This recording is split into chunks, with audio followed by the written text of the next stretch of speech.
Amém, graças a Deus. Chegamos no mês de dezembro, né? Errando aí o ano. Os irmãos já sabem que eu gosto de dezembro, né? Os irmãos já sabem disso, não preciso nem falar. Eu gosto de Natal. Esse mês peculiar, né? Que só acontece no Natal. Nesse mês a gente come uva passas à vontade. Quem aqui gosta de uva passas? Meu Deus, no arroz. É uma ofensa se eu não gostar de uva passas no arroz. Entendeu?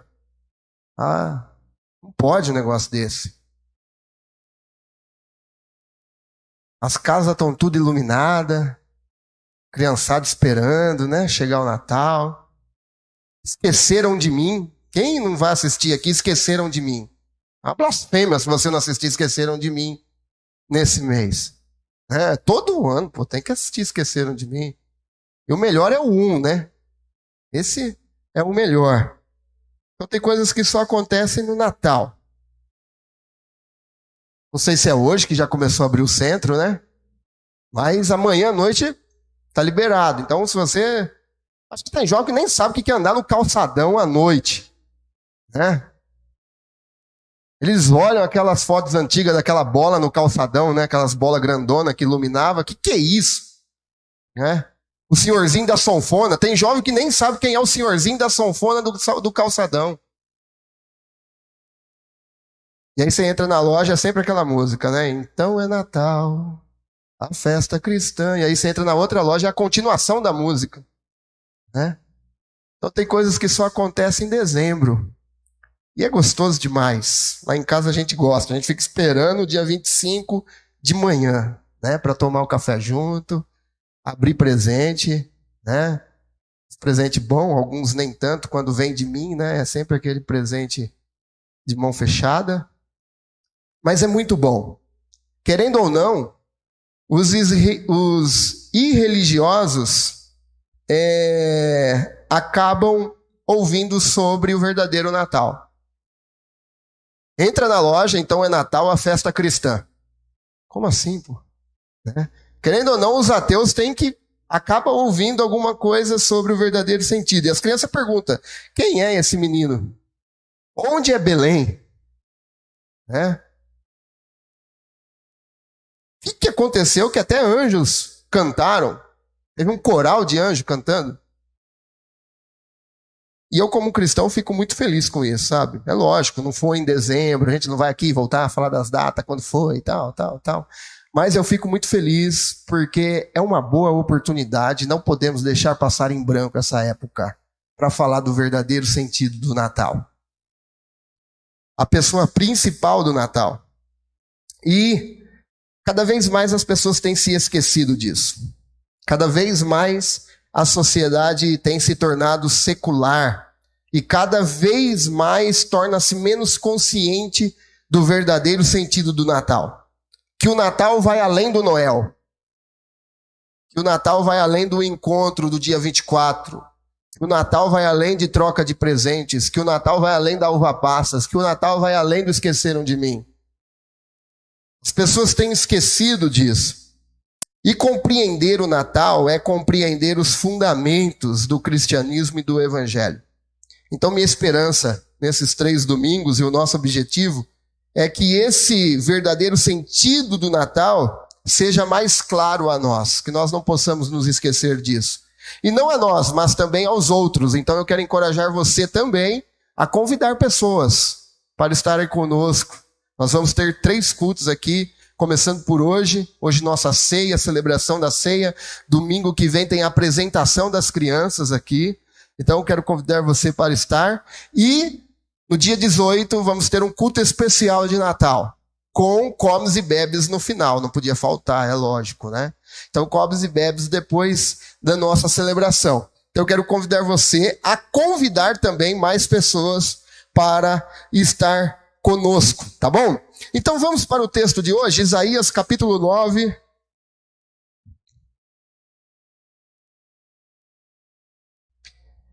Isaías capítulo 9, versículo 2.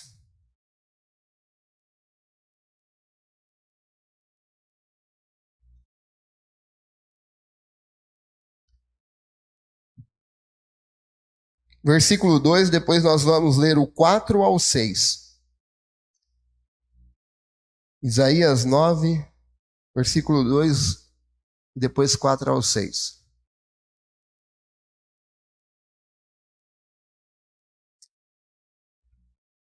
Amém? Diz-nos assim: o povo que andava em trevas viu grande luz, e aos que viviam na região da sombra da morte resplandeceu-lhes a luz. Porque tu quebrastes o jugo que pesava sobre eles, a vara que lhes feria, os ombros e o cetro do seu opressor, como no dia dos midianitas. Porque toda bota que anda o guerreiro no tumulto da batalha, e toda veste revolvida em sangue serão queimadas, servirão de pasto ao fogo. Por quê? Porque um menino nos nasceu, e um filho se nos deu, e o governo está sobre os seus ombros, e o seu nome será Maravilhoso Conselheiro, Deus Forte, Pai da Eternidade e Príncipe da Paz. Amém? Vamos repetir comigo? Eu leio, vocês repetem o versículo 6. Porque um menino nos nasceu, um filho se nos deu,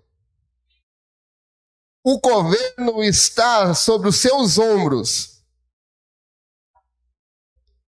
o seu nome será Maravilhoso Conselheiro, Deus Forte, Pai da Eternidade, Príncipe da Paz.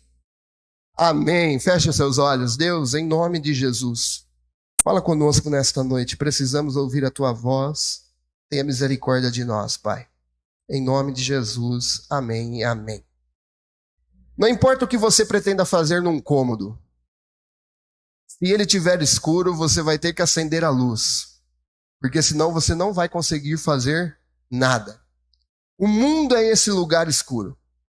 O mundo é esse lugar em trevas, que jamais encontraremos ou enxergaremos a luz, a não ser que se Jesus se torne a nossa luz. O mundo está em trevas. E Mateus, citando o Isaías, do capítulo 9, e João também falando, diz, olha, o povo que jazia em trevas viu grande luz. E aos que viviam na região e sombra da morte, resplandeceu-lhe a luz. A saber, a verdadeira luz que vinda ao mundo ilumina todo homem. O verbo estava no mundo, e o mundo foi feito por intermédio dele, mas o mundo não o conheceu. A Bíblia nos fala sobre esse mundo em trevas.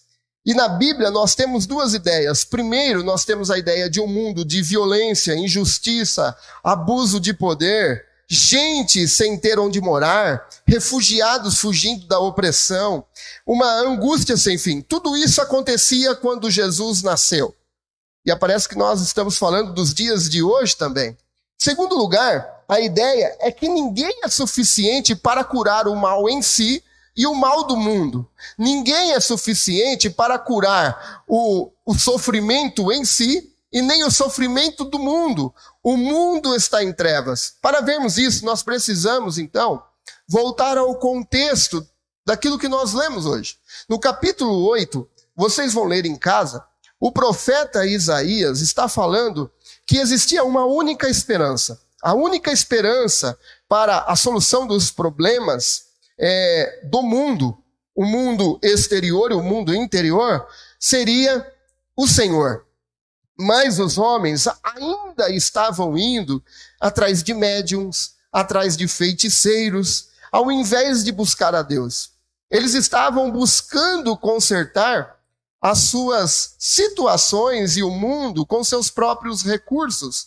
Eles recorriam a especialistas, eles recorriam a místicos, eles recorriam, está tudo lá no capítulo 8, recorriam a sábios da época, os coaching de hoje, né? Eles recorriam resolver os problemas dos seus próprios modos. E então, eles diziam, sim, o mundo está em trevas, mas nós podemos resolver esse problema. Não é diferente dos dias de hoje. As pessoas ainda estão afirmando isso. De que forma? Sim, o mundo está em trevas. O problema é social. A gente recorre ao Estado. Fulano de tal vai resolver o nosso problema social. O problema econômico, a gente recorre ao mercado econômico, injeta dinheiro na máquina pública, o dinheiro circula e a gente resolve o problema econômico.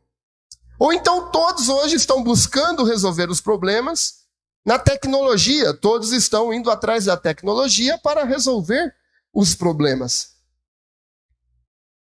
Nós ainda, a sociedade ainda continua com essa pretensiosa ideia, reconhecendo que o mundo está em trevas sim, que o mundo tem problemas, mas ainda com essa ideia pretensiosa, beleza, mas nós damos o nosso jeito aqui para resolver. Nós vamos atrás das pessoas certas, nós vamos atrás do Estado, nós vamos atrás de fazer uma revolução, nós vamos atrás de alguma coisa para nós resolvermos o nosso problema. Um dos líderes mundiais do fim do século XX foi Václav Havel. Václav Havel foi o primeiro presidente da República Tcheca. Václav Havel, ele espreitava o socialismo com o capitalismo e chegou a uma conclusão que nenhum desses dois poderiam resolver os problemas do ser humano. E ele chegou a dizer em um discurso dele que a busca de uma vida de bem-estar não ajudará a humanidade a se salvar. O bem-estar em si não salva ninguém. A conta no banco cheia não vai salvar ninguém. Até uma boa saúde não vai salvar ninguém. Então, ele disse num discurso dele que o bem-estar não ajudará a humanidade a se salvar. Nem a democracia sozinha é suficiente. Um retorno para Deus e a busca de Deus são necessários. A raça humana se esquece a todo instante que não é Deus. E essa é a ideia. Essa é a mensagem central do cristianismo. O homem não é Deus, mas o homem continua se querendo ser igual a Deus. Lembra lá na queda do homem? Satanás, como a serpente, disse, não, você está enganada. Ele não quer que você coma, porque o dia que você comer, você vai ser igual a ele. Nossa, mas a partir dali ela começou a ver que o fruto é belo, diz a palavra. Mas o fruto sempre estava lá. Então por que ela não reparava antes que o fruto era belo? Foi a partir dessa conversa que de se tornar igual a Deus, autossuficiente, resolvedor dos seus problemas, resolvedor dando as soluções do mundo, enfim. Os homens ainda continuam da mesma forma. Mas a mensagem do Natal, a verdadeira mensagem do Natal é a esperança. Pois a mensagem do Natal é essa: esperança para um mundo em trevas.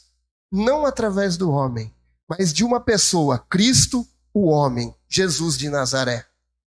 No versículo 6 que nós lemos, diz: porque um menino nos nasceu e um filho se nos deu.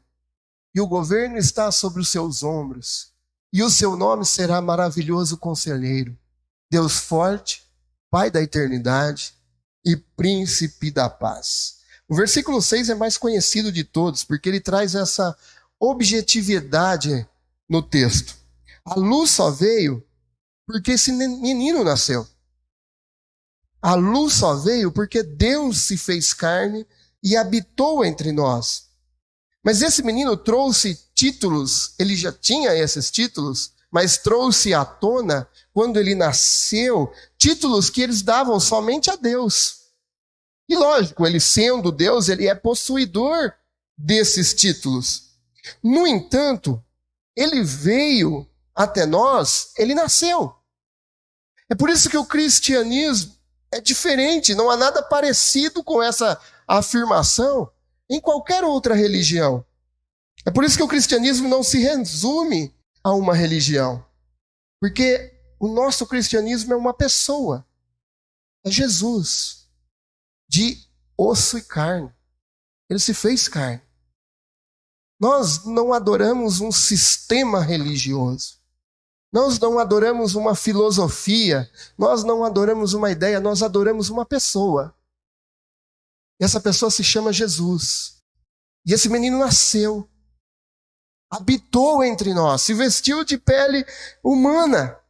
Ele não foi um tipo de avatar. Ele não foi uma força ativa. Ele é homem. Ele ressuscitou.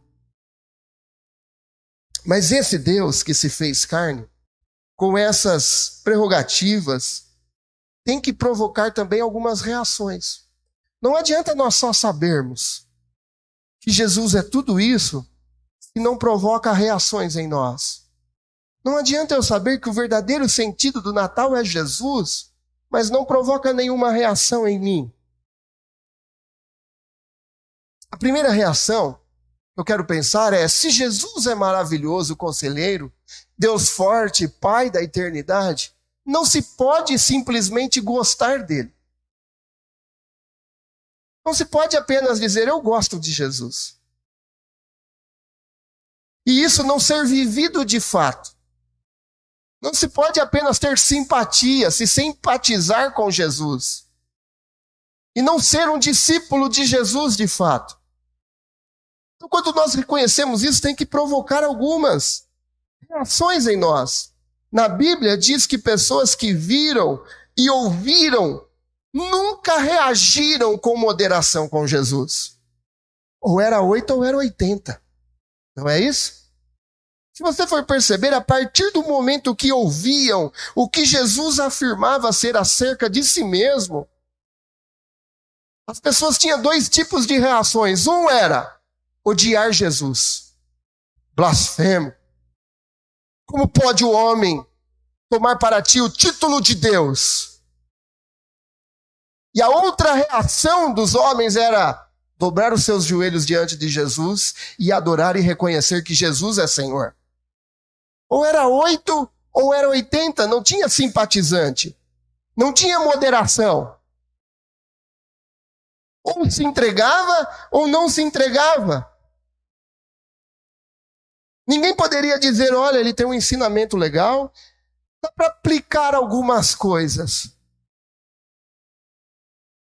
Ninguém poderia dizer: nossa, esse cara é um cara maneiro. Ele tem umas ideias da hora. Dá para pegar umas ideias aí dele e usar. Não.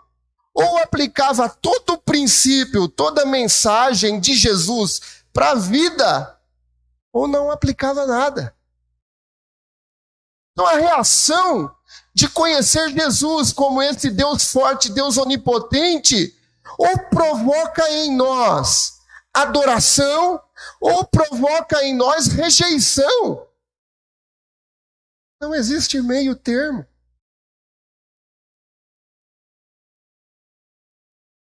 A verdade é que se esse bebê nasceu em Belém, e ele é o Deus poderoso, ou nós devemos servir ele por inteiro, ou devemos rejeitá-lo por inteiro. E se ele é Deus e ele é de fato, a única coisa que resta a nós é cair de joelhos diante dele e dizer: Jesus de Nazaré, tu és o Senhor da minha vida e eu aceito por inteiro e aceito a sua mensagem por inteiro. Não tem meio termo. Mas a segunda reação que deve provocar em nós também é que, se Jesus é maravilhoso conselheiro e príncipe da paz, deveríamos então sentir vontade de adorá-lo com fervor. Tem que provocar adoração em nós, esse Jesus. Por quê? Como que Jesus pode ser o nosso conselheiro? Na maioria das vezes, quando você passa por grande dificuldade, é sempre bom procurar pessoas que trilharam pelo mesmo caminho, sim ou não? Quando você passa por dores, você vai procurar pessoas que trilharam pelas dores. Quando você passa com problemas em áreas específicas, você vai procurar pessoas que trilharam por essas áreas também.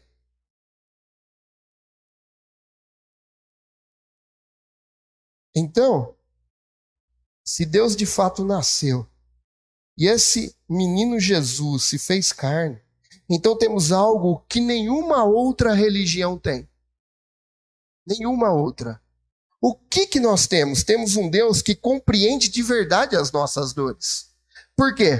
Porque ele sofreu por experiência própria as dores. Ele sofreu na carne. Ele sofreu nas emoções. Nenhuma outra religião tem um Deus que assuma que o seu Deus sofreu. Mas Cristo Jesus experimentou todos os tipos de dores. E agora ele pode ser o nosso conselheiro, porque se eu estou passando por problema em determinada dor, eu posso procurá-lo para ter então aconselhamento de Jesus, porque ele sabe o que é essa dor. Ele sabe. Por isso então ele é o nosso maravilhoso conselheiro. Nenhuma outra religião afirma que Deus sofreu, que Deus precisou ser corajoso. Nenhuma outra religião afirma que seu Deus foi abandonado. Nenhuma outra religião afirma que seu Deus foi traído.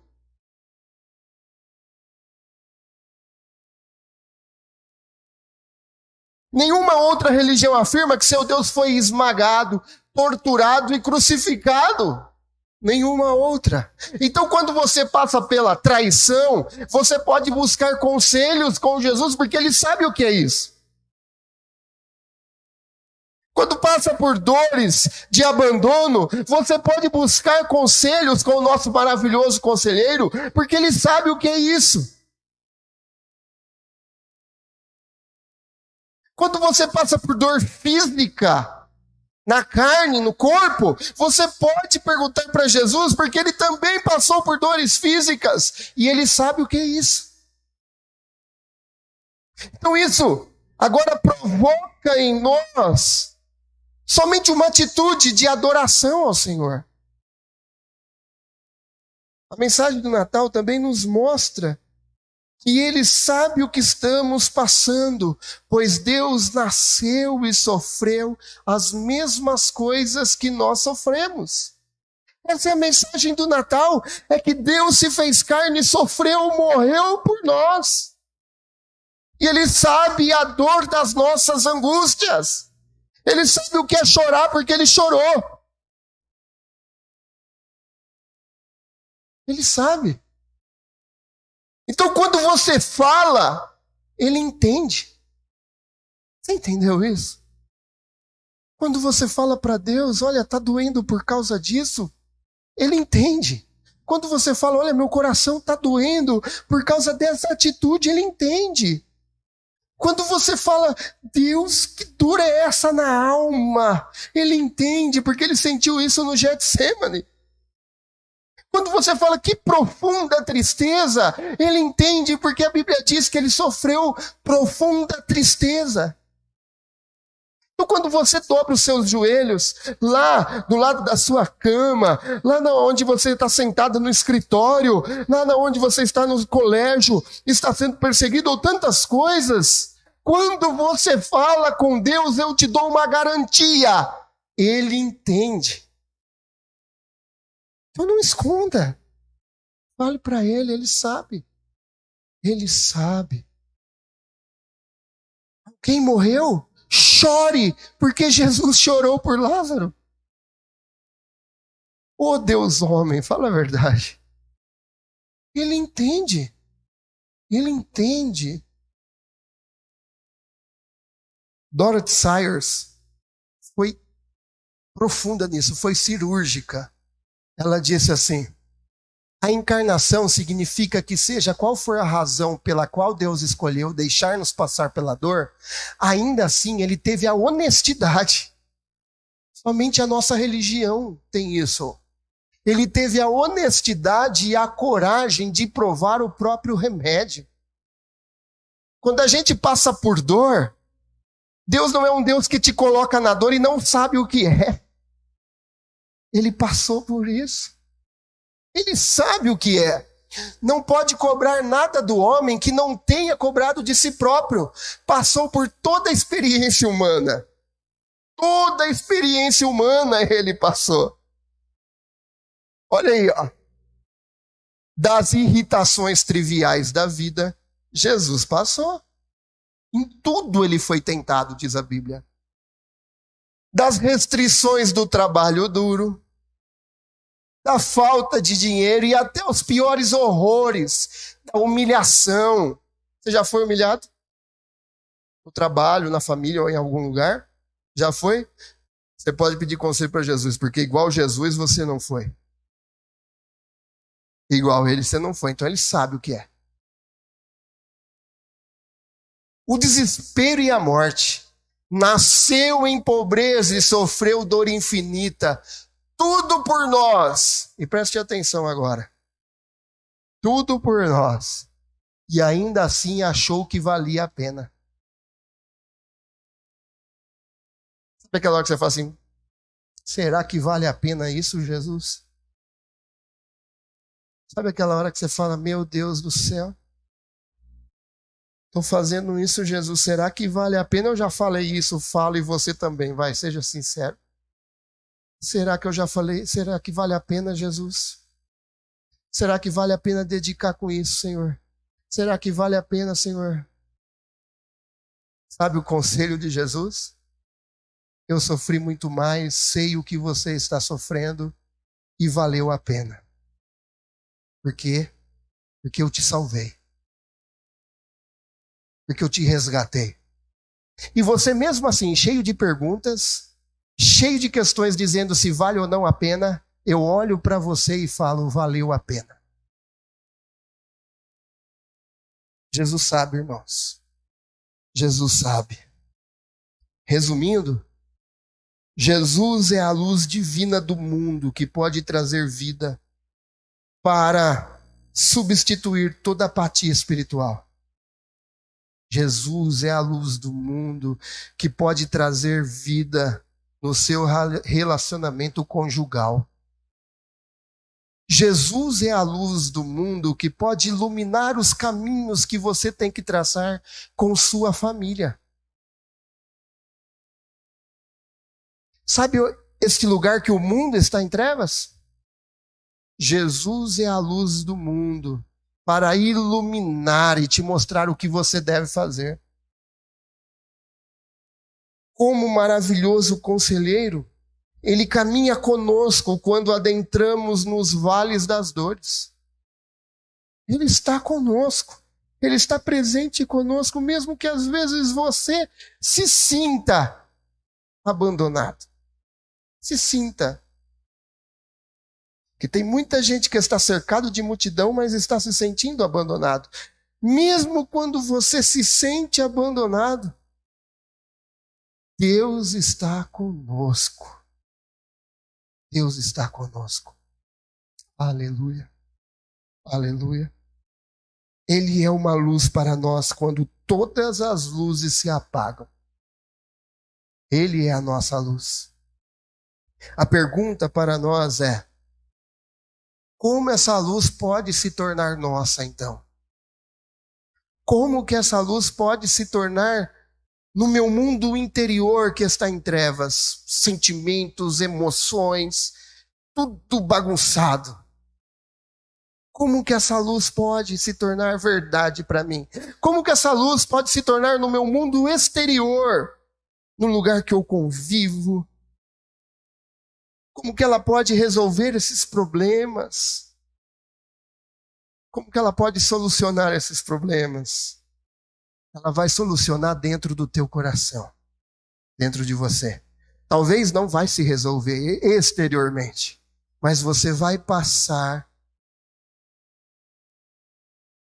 com a luz Jesus junto com você. Como que ela pode se tornar? A resposta, e para nós refletirmos e praticarmos já de hoje, é aceitar esse presente de Deus. Só há um jeito dessa luz se tornar verdade. Porque é um presente de Deus, é graça. É graça. Preste atenção. Porque o menino nos nasceu. Se só tivesse nascido, não teria resolvido o problema. Porque eu e você nunca iríamos optar por ele.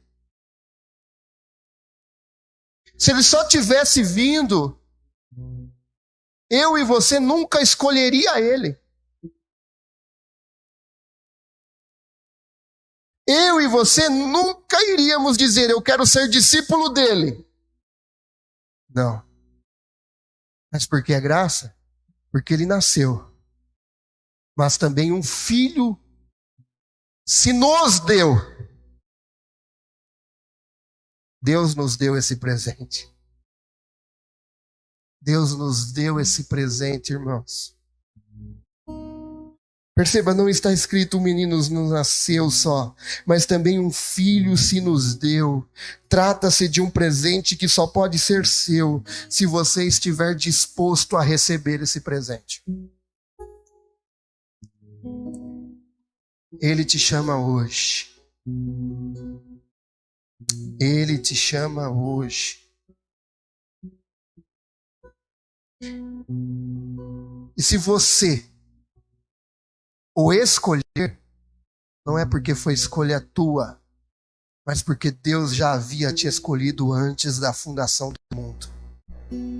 Porque Ele é presente de Deus a nós. Ao ir para a cruz, Jesus,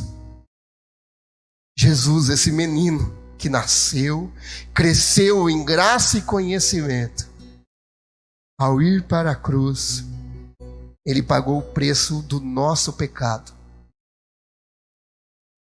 do meu e do teu pecado. Quando confiamos nessa obra de Cristo, em nosso benefício, em vez de nossos próprios esforços, nós vamos começar a entender que Jesus é o presente de Deus a nós. Essa luz resplandece sobre você com toda nova vida. Essa luz resplandece em você com beleza e graça. Com uma vida que emana do trono de Deus. Essa luz resplandece sobre nós. E o único modo de recebê-la é admitindo que não trata do meu esforço, mas trata da graça de Deus. Oh, aleluia! Aleluia! Eu não sei você, irmão, mas você tem ideia do que é isso? Um miserável, desobediente, inimigo de Deus, merecedor de todo tipo de castigo, merecedor da ira de Deus. Deus olha para você e fala: eu te amo. Eu te amo em fim de papo, meu amigo. Mas Deus, como assim você resolveu me amar? Tem alguma coisa? Não, você não tem nada. Mas eu te amo. E pronto, acabou. E pronto, acabou.